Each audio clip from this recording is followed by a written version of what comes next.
catimini l'été dernier au cours de l'enquête publique qui a été menée au mois de juillet, que la première réaction qu'on a eue, c'est la stupéfaction. Comment c'est possible? Suivi de l'indignation. Comment peut-on imaginer un projet pareil alors que l'épidémie de Covid nous a montré toute l'absurdité de ces grands centres commerciaux, que le dérèglement climatique impose de rapprocher domicile, travail et logement.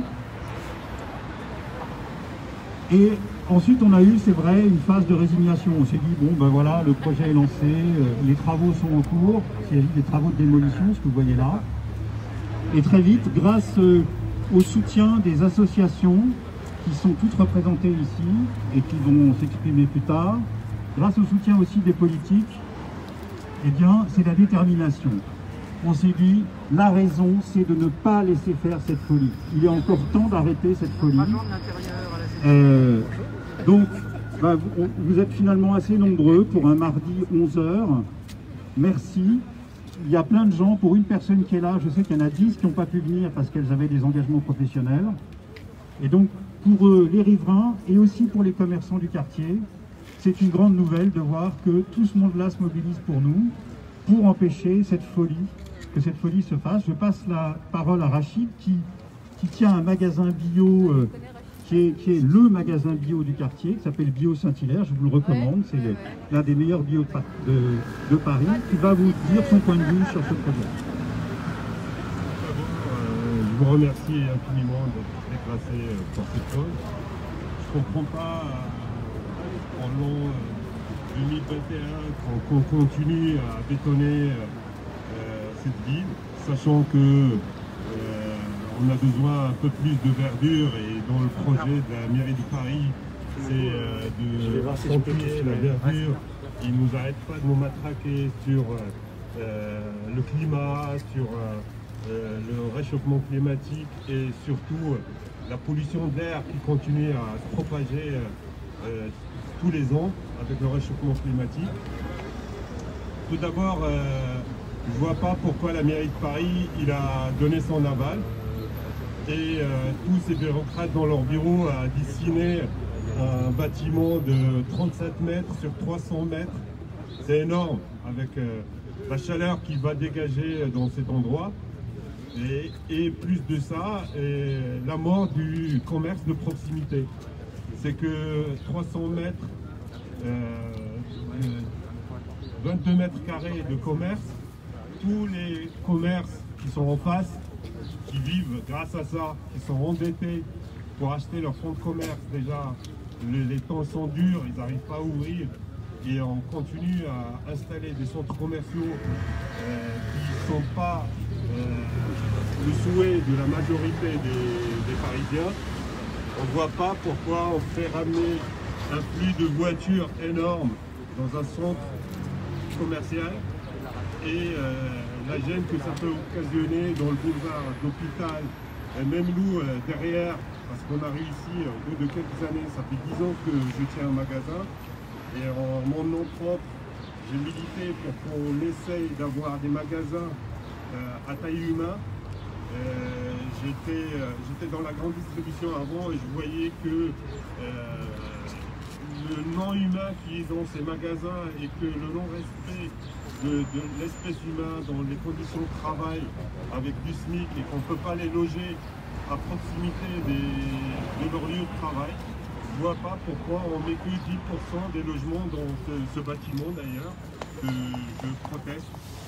Et qu'on a besoin de tout déjà pour les infirmiers, les hospitaliers dans la Pitié-Saint-Pytrière qui n'arrivent même pas à se loger, les pauvres qui font des kilomètres et des kilomètres pour venir travailler ici et repartir le lendemain.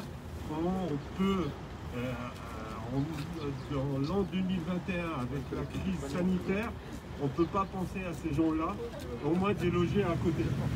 Et d'avoir des crèches, des structures d'accueil pour les jeunes travailleurs, les étudiants en médecine. Et pour moi, on a réussi au bout de quelques années d'avoir un esprit de village dans la rue Jules Saint-Hilaire. Et avec l'arrivée de ce commerce, je ne sais même pas comment ça va devenir notre engagement dans le temps. Je vous remercie infiniment. Bravo. Au revoir. Merci Rachid, merci. Muriel, pour FNE Paris, Muriel. La v'là. FNE Île-de-France, voilà. Bonjour à tous, merci d'être présents et en forme pour la bagarre. Alors pourquoi FNE Paris, qui est une fédération d'associations dans les différents arrondissements? Il y en a là, on a nos collègues du 5e, là de l'île au Navarre, on a les collègues du 12e, Tanguy. Donc pourquoi est-ce qu'on soutient ce collectif sur la gare d'Austerlitz? C'est d'abord pour 3 raisons. La raison principale, et vous savez qu'on est au cœur d'une pandémie, c'est la santé des habitants et des actifs à Paris. Et cette santé, elle est menacée parce que ce projet, il va induire davantage de circulation automobile dans un secteur qui est déjà extrêmement chargé. Donc forcément davantage de pollution de l'air. Et vous savez qu'avec d'autres organisations, on a attaqué l'État français pour obtenir qu'on respecte à Paris comme ailleurs les normes de l'Organisation mondiale de la santé concernant la pollution de l'air. Et on en est loin, même si des progrès, il faut le dire, ont été réalisés. On considère que cette opération ici n'a pas donné lieu à un véritable bilan carbone responsable. On l'a dit lorsqu'il y a eu une enquête publique, on l'a dit et on l'a écrit, et je pense que les promoteurs du projet nous trompent avec des chiffres bidons sur le bilan carbone de toute cette opération. Et puis, pourquoi est-ce que c'est dangereux pour la santé? Parce qu'un bâti aussi dense, si vous imaginez une muraille le long de cette avenue, un bâti dense, ça veut dire beaucoup plus de monde, ça veut dire, comme ça a été dit tout à l'heure, des bureaux, et des bureaux, on n'en a pas besoin, puisqu'il y en a beaucoup qui sont vides ou qui vont être vides de l'autre côté de la Seine, parce que les entreprises, elles déménagent. Les entreprises, avec le Covid, elles se sont rendues compte que le télétravail rendait indispensable d'avoir des lieux plus regroupés et que les gens travaillent chez eux et qu'on a moins besoin de bureaux. Et pendant ce temps-là, les promoteurs continuent à bâtir. Donc, deuxième raison pour laquelle on soutient le collectif, à l'occasion des élections municipales à Paris, on a dénoncé ce qu'on a appelé le Monopoly urbain à Paris. Vous avez tous joué au Monopoly, vos enfants jouent au Monopoly. Il faut acheter l'avenue Foch, il faut acheter les endroits où le foncier est le plus cher, et comme ça on gagne. Et bien qu'est-ce que fait la SNCF? Elle brade son patrimoine pour, dit-elle, moderniser les gares. Et nous n'avons rien à FNE Paris contre la modernisation des gares ou contre l'amélioration des conditions d'accueil des usagers, mais on considère que ce qui conduit ces opérations comme ce projet, c'est la recherche d'un profit maximum et c'est la spéculation foncière. On n'a pas besoin, comme le disait notre collègue tout à l'heure, de davantage de mètres carrés. Il y a déjà Place d'Italie, un centre commercial qui a des difficultés. Il y a de l'autre côté d'autres centres commerciaux. C'est vraiment une erreur. Alors ces projets inutiles, qu'est-ce qu'ils font? Ils favorisent la concurrence entre les commerces, et ça nous a été dit tout à l'heure. Qu'est-ce qu'on veut? On veut la fin de ces opérations, et on dit non et halte au monopoly urbain. Et puis, dernier point, dernière raison, ce projet est à l'inverse de ce que la ville de Paris nous promettait. Nous, associations, on est pour une ville plus verte, avec des espaces de nature ouverts au public, une ville accessible à tous, où on garde un minimum de mixité sociale, et une ville où il ferait bon vivre et où on trouverait tout à un quart d'heure à pied. Eh bien, ce projet-là, c'est le contraire de tout ce que nous promet la mairie de Paris, et c'est bien dommage, parce que sur le papier glacé, c'est parfait, on était d'accord, mais quand on voit la réalité des opérations, c'est le contraire. Et donc, au moment où la ville de Paris va élaborer ce qu'ils appellent un plan d'urbanisme bioclimatique, vous voyez, il y a tous les ingrédients, le bio, le climat, et la réalité, c'est le contraire. Et le cas de la gare d'Austerlitz n'est pas isolé, mes collègues en parleront, la gare du Nord, le projet Bercy-Charenton, les messageries de la gare de Lyon, La gare Montparnasse, nos collègues de Mont 14 sont bien placés pour en parler. Et même dans le 18e, les zones d'aménagement autour de la gare des Mines Fillette sont également des opérations, je dirais, écocides. C'est pourquoi, avec d'autres associations et tous ceux qui sont là, nous demandons la révision du projet et nous portons tous ensemble cette demande devant la justice. Rejoignez-nous, donnez votre avis. Ce quartier est le vôtre, son avenir nous concerne tous.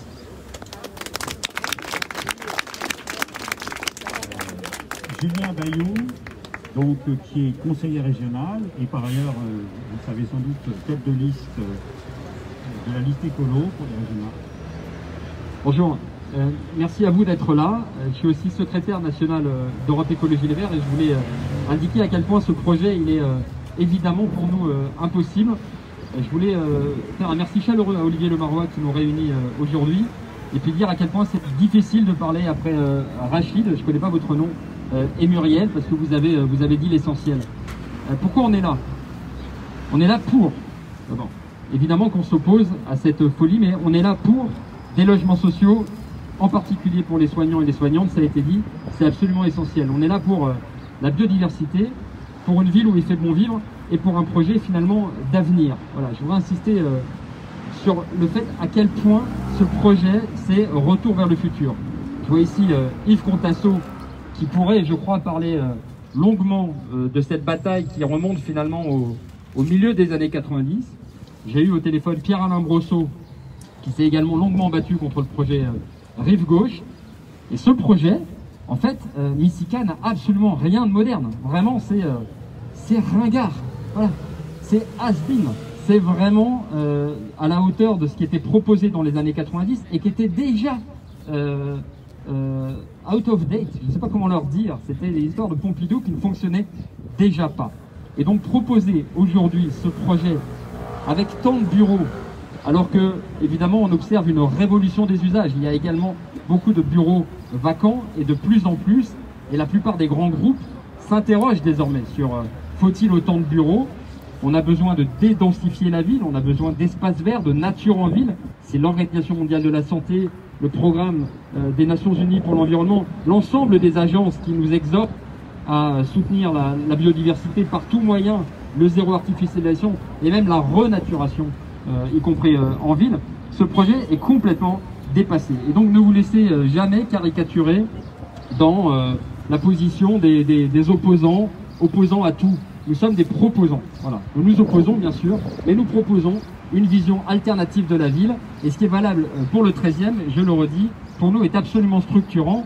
On a en ce moment même un espèce de monopoly des gares qui confine à la marchandisation et qui est très très loin de l'intérêt très concret des voyageurs et des voyageuses.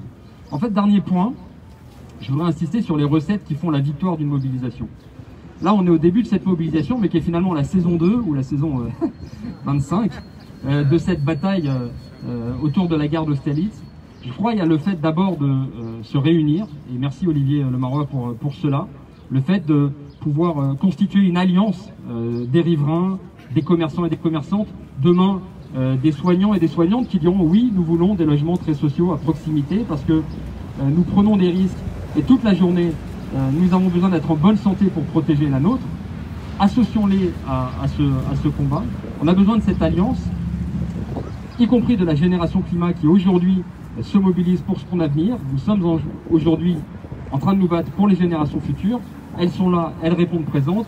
Elles appellent à la mobilisation les 19 et 28 mars. Je pense qu'on peut leur proposer de reprendre à leur compte cette mobilisation. Et enfin, de la ténacité, de la détermination et de la créativité. On n'en manque pas, mais en particulier sur le front juridique, il y a des moyens de l'emporter. Et je sais que voilà, la détermination, la créativité, c'est ça qui nous permettra de gagner dans cette alliance inédite des écologistes, des militants, des associations, des riverains, des commerçants et des commerçantes, et de cette génération climat qui nous bouscule, et ça fait plaisir. Merci à vous. Merci beaucoup Julien pour ton soutien qui nous fait vraiment chaud au cœur. Je voudrais demander à Nour, donc, qui est conseiller de Paris, et donc qui lui peut agir à travers son groupe et vient parler au nom de son groupe. Oui, merci à toutes et tous d'être là. Voilà, moi je m'étonne un peu parce que en fait, moi je vois ça comme une forme d'opportunité. On voit aujourd'hui, maintenant que c'est rasé, on voit l'espace que c'est. C'est extrêmement facile pour les uns et les autres de montrer aux riverains la différence que ça fait d'avoir un espace dégagé dont on peut faire 1000 projets. Ça aide à l'imagination. Donc, aidons les gens du quartier à pouvoir reprendre en main leur destin et décider de s'impliquer toujours plus. C'est génial que vous soyez là, mais en fait là on est dans un moment où il va falloir agir le plus vite possible pour s'opposer le plus fermement et faire connaître partout autour. Et je pense que ces images-là sont des images dont on peut se servir. Le groupe Écolo s'était déjà mobilisé en 2019 contre ce projet quand il était passé en Conseil de Paris. C'est évidemment, on le sait tous, et ça a été très bien dit avant moi, absolument absurde de faire ça aujourd'hui, de faire ça ici. En réalité, on peut appeler ça un projet de centre commercial, puisque c'est ça pour l'essentiel, et surtout qui va déformer absolument tout le quartier. Donc c'est maintenant qu'on va essayer de vous soutenir, nous au Conseil de Paris, mais il faut que les mobilisations, elles soient aussi visibles sur place, et plus vous arrivez à mobiliser les uns, les unes et les autres dans le quartier, plus nous, notre voix sera entendue. On peut s'alimenter et s'aider les uns les autres. J'appartiens à la majorité qui a porté ce projet et je m'en excuse, mais je peux vous assurer le soutien du groupe Écolo contre ce projet. Je suis venu, là on est au Conseil de Paris, mais il y a de nombreux autres élus qui auraient aimé être là. Je suis là pour porter non seulement ma voix, mais la voix du groupe, et nous sommes derrière vous, et nous sommes avec vous, et vous pourrez faire appel à nous. Merci beaucoup d'être là. Merci beaucoup, Nour. Ça nous fait chaud au cœur. Alors, je propose qu'on fasse un petit tour justement des gares parisiennes et pour voir que voilà, notre lutte à nous dans le quartier, elle résonne avec celle des autres quartiers. Et donc, Serge Rémy va nous dire un mot de la gare du Nord. Donc, il a porté haut et fort. Bonjour à tous et merci effectivement d'être tous présents ici pour soutenir, et nous sommes ici à la fois en soutien mais aussi pour un enthousiasme que nous avons pour réunir l'ensemble de celles et ceux qui se battent concernant notamment les gares parisiennes, mais au-delà, les gares comme nous avons pris contact avec des personnes qui sont à Montpellier, qui sont à la gare des Betteraves à côté d'Amiens, qui sont à la gare de Louvigny à côté de la gare de Lorraine, ces gares qui sont aujourd'hui vides, fréquentées par 1 ou 2 trains par jour et qui ne servent à rien et qui ont coûté, si vous me permettez l'expression, un pognon de dingue. Pour ce qui concerne la gare du Nord, c'est simple. On proposait, comme l'a dit tout de suite Julien Bayou, mais l'a dit aussi Olivier Lemarois, un centre commercial, comme ici, de 330 mètres de long, au cœur même de la gare du Nord. Alors qu'aujourd'hui, l'aspiration des usagers comme les habitants, c'est à la fois le confort pour le quartier, la dédensification, et en même temps l'amélioration des services publics, des transports. Eh bien non, on nous explique qu'il faut financer la modernisation de la gare du Nord et plutôt sa transformation par un tour de table privé. Aujourd'hui, on arrive au niveau du budget, nous sommes passés de 675 millions à 1,460 milliard en à peine 18 mois. Notre regret, c'est d'avoir vu que l'exécutif municipal parisien s'est entendu dans un protocole avec les porteurs de projets, la SNCF, Gare et Connexion et bien sûr le groupe de grande distribution Auchan, qui va avoir une concession de 46 ans sur ce centre commercial. Pour tout le monde, c'est une interrogation, une incompréhension. On a l'impression que c'est un lot de consolation parce que le groupe Auchan n'a pas récupéré, évidemment, le centre commercial de Europa City. Alors, les luttes viennent de commencer, elles continuent. Je pense qu'il faut conjuguer nos efforts pour démontrer à la fois aux élus, mais aux habitantes et aux habitants, qu'on peut faire autre chose et autrement. Et je remercie Olivier de nous avoir invités et on continue.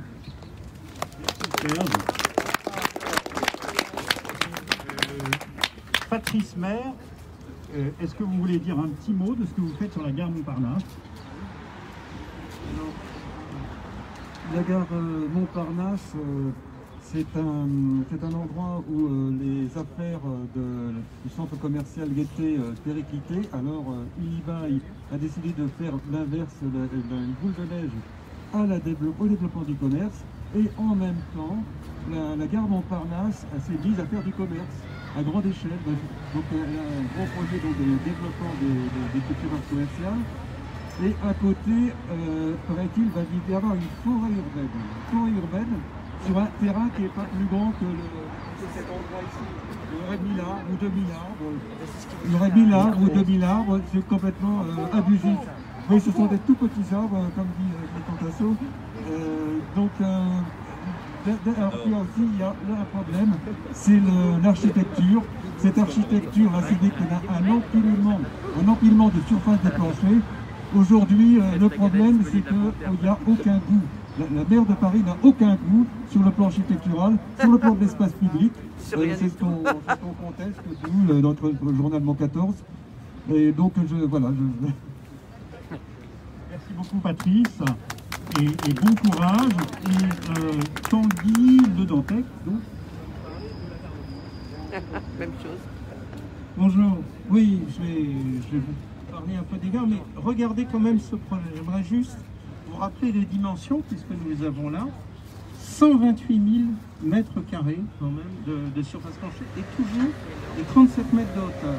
Alors 37 mètres de hauteur, c'est toujours le maximum que permet le PLU parisien. Qu'est-ce que c'est 37 mètres? Regardez les immeubles là, vous faites le double. C'est le double de ça, fois 300 mètres.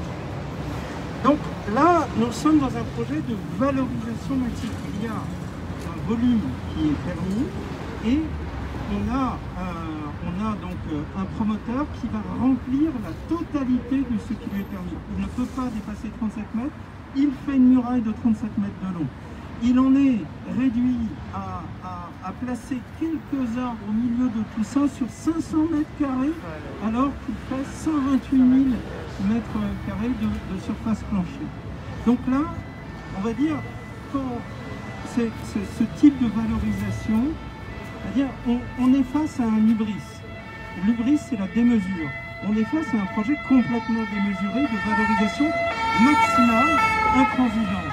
Et on s'aperçoit que les mêmes mécanismes sont à l'œuvre partout autour de Paris, sur toutes les surfaces que possède ou que possédait la SNCF. Dans le cas du 12e, par exemple, nous avons hérité du projet Bercy-Chanton. Il y a quelques surfaces réparties et tout de suite, là on est dans un cas dérogatoire, on nous propose des tours de 180 mètres. À chaque fois, valorisation maximale, on tente désespérément d'avoir accès à la SNEF et on nous déroule en matière de réunions de concertation, en fait ce sont des réunions d'information, on nous déroule les projets, on a un quart d'heure à la fin pour intervenir et poser quelques questions, mais on nous explique que les projets sont parfaits, qu'ils sont écologiques, parce que on construirait des tours de 180 mètres en béton de chanvre, donc bas carbone, et ce serait merveilleux. Et hop, pour eux, c'est l'écologie. Pour eux, c'est l'écologie. Sauf que si on a vraiment une réflexion écologique, qu'est-ce que c'est qu'une gare? Une gare, ce n'est pas un point de concentration, c'est une manière de répartir les gens dans un espace. C'est une manière d'optimiser les transports. Or là, en concentrant des milliers de gens qui viendraient de la banlieue, etc., on fait l'inverse. On les met, non seulement la crise sanitaire démontre que concentrer les gens, c'est pas la bonne solution, mais l'optimisation, ça consiste en fait à les répartir dans l'espace de façon claire. Et c'est à ça que servent les gares. Là, on est dans une inversion complète de la fonction originelle de ces grandes infrastructures. Ce ne sont pas des centres commerciaux, ce sont des services publics. Or là, on va nous construire une cour et dans le projet, de façon extrêmement perverse, on répartit les commerces comme autant d'obstacles qui vont gêner le voyageur. Au lieu d'avoir accès au quai, il va se retrouver tout le temps dans un espace marchand. Donc est-ce vraiment là la vocation et la fonction de la SNCF? Est-ce qu'il n'y a-t-il pas toute une alternative, toute une réflexion régionale, puisque Julien est là, pour comprendre à quoi servent les transports publics? Quelle est leur vocation? Ça sert à mettre en contact, ça ne sert pas à voler des emplois à la banlieue, ça sert à les mieux répartir, à faire un pas. De même, si on propose, cette association propose de créer des logements en rapport avec l'emploi locaux, c'est pour limiter les transports, limiter les déplacements et créer une répartition humaine qui soit vertueuse. Et là-dessus, il y a la fameuse théorie de la ville du quart d'heure. Elle n'est pas si idiote que ça, cette théorie. Ça on pourrait obtenir une répartition, on va dire, qui effectivement baisse les coûts de carbone. Sauf que là, on a 50 000 mètres carrés de bureaux. On a un hypermarché de 25 000 mètres carrés. C'est complètement démesuré, ce qui va complètement assécher toute l'activité du quartier. Ça va avoir des impacts sur le 12e, sur le 5e, sur le 13e. C'est complètement insensé. Mais ces gens en face ne vous répondront qu'une unique chose: on veut valoriser notre on veut faire du fric. En fait, c'est ça. Il n'y a pas besoin d'aller chercher plus loin. Et donc, d'où toute cette transformation de ce qui était une infrastructure publique d'une qualité extraordinaire en un espace marchand. Ah ouais. Merci beaucoup Tanguy. Une autre chose, nous venir un peu d'histoire. Ça fait longtemps. Bonjour à toutes et à tous. Oui, alors effectivement, ça fait longtemps qu'avec beaucoup d'autres, l'association Tam Tam a été pionnière sur tout l'aménagement de la ZAC Paris-Rive-Gauche. Ça fait quand même très très longtemps. Et puis en 2001, quand on a gagné la majorité à l'hôtel de ville, avec Delanoë, on a beaucoup discuté et il a dit, et ça nous a fait plaisir, on va remettre en cause le projet de la ZAC Paris-Rive-Gauche. Beaucoup trop de bureaux, pas assez de logements, pas assez d'espace vert. On s'est dit, ben, ça c'est plutôt une bonne nouvelle. Puis au fur et à mesure, ben, quand même, on abandonnait un peu de logements parce qu'il fallait un peu plus de bureaux. Les espaces verts, ben, on réduisait la taille. Et pourquoi? Ben, parce qu'on est devant une aberration totale qui est que c'est le fric qui doit déterminer le projet. C'est la rentabilité de la ZAC qui détermine ce qu'on fait dedans. Et en gros, c'est les bureaux qui décident, parce que ça rapporte beaucoup d'argent, ce qui reste pour faire des espaces verts ou pour faire du logement. Et on est dans la même logique ici. Pourquoi la Reconnexion Aix? Pourquoi ils veulent absolument développer du bureau et du commerce partout? Parce que ça rapporte de l'argent. Et ils ont le cynisme de nous le dire. Ce qu'il faut, c'est que les gares payent l'entretien du reste du réseau. Donc ça veut dire qu'il y a un désengagement du public, du service public, de l'État, pour ce qui devrait être vraiment au cœur de ses missions, les infrastructures de déplacement. Et on confie ça au privé. En gros, c'est la logique de la privatisation des services publics, la privatisation des biens publics dans tous les domaines. Et à Paris, je dirais qu'on met beaucoup d'acquis contre les projets Réinventer Paris, cher à Jean-Louis Missica, c'est la même logique. La ville brade son patrimoine, confie au privé, et c'est le privé qui décide de ce qu'il y aura dans les bâtiments qui appartiennent à la collectivité locale. Donc on voit bien que derrière ces projets, c'est pas simplement une question de l'aménagement du quartier, c'est une logique beaucoup plus profonde qui est dans l'œuvre. C'est le démantèlement du service public, c'est le libéralisme si cher à notre cher président de la République, qui pense qu'on fait mieux dans le privé que dans le public. On pourra en discuter quand on voit les échecs de beaucoup de grandes entreprises privées. Franchement, c'est pas la meilleure des justifications qu'il pourra avoir. Et puis, dernier élément, il n'y a pas très longtemps, à la fin juste avant le Covid, on a fait une réunion avec Missica ici même, parce qu'ils ont voulu tenter de nous convaincre, parce que c'était beaucoup engueulé au Conseil de Paris, ça avait été très violent. Et donc il a proposé une réunion, donc on est venu. Et on a dit tout le mal qu'on en pensait, on avait imaginé gagner sur un tout petit point, vous allez voir, un tout petit point. Au titre du patrimoine, il y avait des écuries sur le terrain ici. Et on avait dit, il faut les sauver. Ne serait-ce que parce que pour certaines, elles vont être dans l'espace vert tourlatif qui va être un peu agrandi, et qu'on sait que dans les espaces verts, avoir des lieux fermés qui permettent de faire des choses quand il pleut, quand il y a des gamins qui veulent s'amuser entre eux, etc., c'est important. Alors on avait dit, bon, il y en a 2 sur 3, elles ne sont pas dans le projet de l'espace vert, mais on a le 3e, sauvons-la. Et Missica a dit, ok, je vois avec la CEMAPA pour la sauver. Elle est par terre, elle est par terre. C'est-à-dire qu'on voit bien que le maire du 13e, président de la CEMAPA, n'en a rien à faire de demande, rien à faire. Et je peux vous dire qu'il a défendu le projet de la gare tel qu'il est prévu, bec et ongle, parce que pour lui, il n'y a pas de problème. Ce qui compte, c'est la pseudo-modernité. Je ne dirais pas tout le mal que je pense de sa conception de l'art dans la ville, mais en tout cas c'est ça, c'est sa pseudo-modernité. Peu importe l'histoire, peu importe le patrimoine, on avance, on détruit, c'est pas un problème.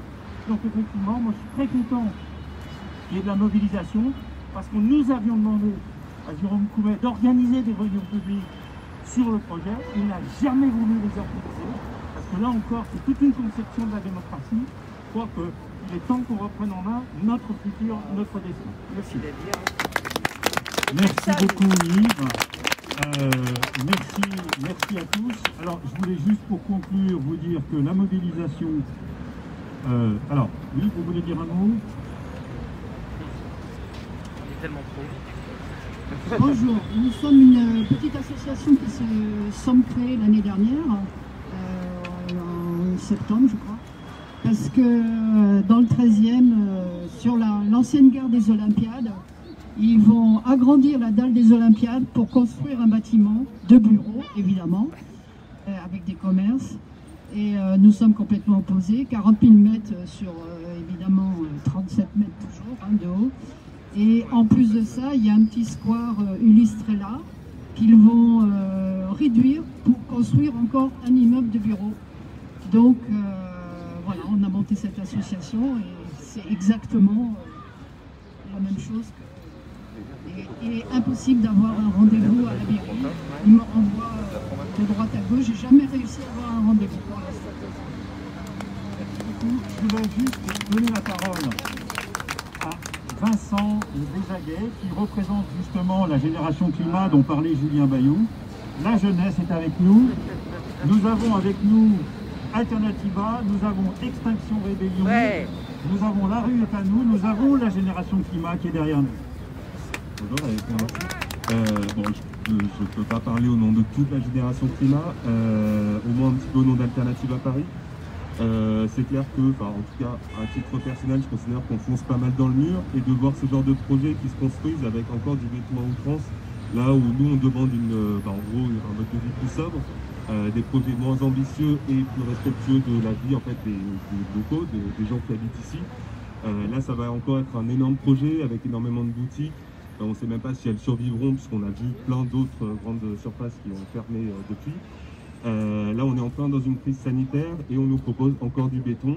Là où il faudrait développer les transports en commun, on nous propose de réaménager la gare pour faire des commerces. Et du coup là tous les commerces qui depuis un an galèrent vont encore se retrouver face à une énorme surface commerciale qui va amener beaucoup de béton, qui va générer du trafic routier à nouveau. La pollution de l'air à Paris, c'est un drame. Actuellement, on est une des pires villes d'Europe et sûrement du monde en termes de pollution de l'air. C'est lié au trafic routier essentiellement. Aujourd'hui, on va se retrouver avec une nouvelle zone qui va attirer du trafic routier, donc de créer des commerces de proximité, de continuer de développer ça, et du coup de permettre un meilleur aménagement de la ville, un meilleur partage de l'espace public. Donc voilà, c'est encore un projet bien inutile et on souhaite vraiment qu'il soit arrêté, ou en tout cas revu pour être ambitieux d'un point de vue climatique, d'un point de vue social et d'un point de vue même culturel et économique. Merci. Vincent, alors Attaque également qui souhaite rejoindre le collectif et bien évidemment vous êtes les bienvenus, Attaque. Merci, bonjour, donc je suis Nicole du comité local Attaque Paris 13 et comme vous savez nous sommes répartis sur Paris en différents comités locaux. Il y a aussi Attaque Paris 12 qui est là et Attaque Paris Centre dont fait partie aussi le 5e arrondissement. Donc nous rayonnons pas mal déjà sur Paris Sud et nous sommes aussi beaucoup investis, les attaques qui sont dans le nord de Paris, sur le collectif de la gare du Nord également et sur le triangle de Gonesse aussi. Évidemment, Attaque, depuis qu'elle existe, nous battons contre ce qu'on appelle les grands projets inutiles et imposés, les GP2I. Et donc, nous considérons effectivement que que celui-ci, là, de la gare d'Austerlitz, comme celui de la gare du Nord, Montparnasse, ou même ce qui est en train de se faire avenue d'Italie aussi, parce que là on pourrait aussi reparler des concertations qui ont eu lieu à la mairie avec le maire du 13e. Voilà, il y a eu vraiment des marchandages avec le gérant du centre commercial Italie 2, je te donne ça, tu me donnes ça, etc. Vraiment, on peut vraiment que se plaindre de ce genre de pseudo-concertation. Donc moi ce que je voulais surtout vous annoncer, c'est que Attaque Paris 13 en tout cas va se joindre à ce collectif. Je pense que Attaque Paris 12 et Attaque Paris Centre vont également, sinon l'intégrer, en tout cas démultiplier aussi l'information, parce que c'est vrai qu'à ce jour, très peu d'informations quand même sur le projet à filtrer, et que là nous pouvons, sur les marchés du 13e, sur les marchés du 5e, sur les marchés du 12e, je veux dire, faire connaître le projet et amplifier la mobilisation. Voilà. Donc, quelques mots de conclusion pour déjà vous remercier pour ce soutien fantastique, les associations, les politiques qui se mobilisent. C'est formidable, on va y arriver. La prochaine étape, c'est quoi? Il y a une pétition qui vient d'être lancée, donc on a pu circuler les tracts, vous avez les coordonnées de la pétition, il faut la faire relayer. Vous savez que les premiers jours d'une pétition sont importants pour arriver à la faire monter, donc relayez-la autour de vous. Je voulais aussi vous parler du recours en justice. Donc, nous avons déposé un recours contre ce projet et nous sommes assez optimistes car il y a des moyens de droit pour s'opposer à ça. Ce recours coûte de l'argent. Alors nous avons eu le soutien de ELV que je tiens à remercier pour ce recours qui a donné une somme tout à fait substantielle, mais ça ne suffit pas, c'est normal. Donc vous pouvez aussi contribuer à aider ce recours. Il suffit de donner 10 €, 20 €, c'est des petites sources pour les grandes rivières. Voilà, merci à tous. Prochaine étape, on refera sûrement une mobilisation, cette fois-ci plutôt un week-end, car il y a des tas de gens qui m'ont dit on n'a pas pu venir parce que c'était en semaine. Et là, je pense qu'on sera beaucoup plus nombreux. Et d'ici là, faisons monter la mobilisation dans nos quartiers, auprès de nos voisins, nos voisines, pour que nous arrivions à ce que nous voulons, à savoir une révision de ce projet absurde. Ben oui.